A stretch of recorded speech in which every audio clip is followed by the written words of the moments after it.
мына Курманбек Дыйканбаев боюнча ачык эле айтып коеюн, урматтуу журналисттер. Курманбек Дыйканбаев бир мамлекеттик ишканадан 7 миллионго чейин сом акча алган. Так, ал мамлекеттик ишкананын башчысы, ошол жерде берген адамдар жана башкалар муну баарын толук тастыктаган. Жана бул изиленип чыкты. Эми ишкана кайсы экенин мен айтпай эле коеюн, аны доказ айтпай эле коеюн, макулбу? Бул бир. Экинчиден мына бул соцфонд боюнча, урматтуу угандар, соцфонд боюнча мындай болгон.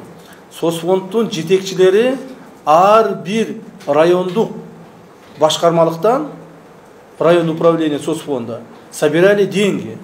Акча чогултушкан.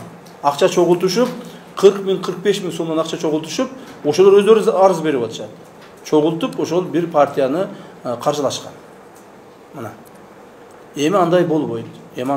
Эч ким акча чогултпайт. Ар ким өзүнүн эмгегине жараша жашайт. Ушул эле маселе госрегистрде дагы болгон. Госрегистрде дагы ошентип баягы өзүнүн подчиненныйларын акча чогултушуп беришкен. Ошондуктан мына госрегистрдин башчысы Маматов камалды, кадастрдын башчысы. Андан кийин госагентство по земельным ресурсам Ботобаев камалды.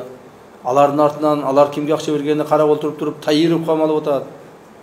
То есть ошондуктан ким кимден кайсы бир акчаны требовать эте турган болсо, мамлекеттик кызмат иштеп туруп, бизге кайрылгыла. Эч ким мындан ары коррупцион схеманы биздин Кыргызстанда жасабайт. Кто будет заниматься коррупционными схемами, кто будет коррупционными делами будет заниматься, особенно государственные чиновники, каждый из вас будет привлечены. Поэтому я очень прошу, чтобы этого не допускали.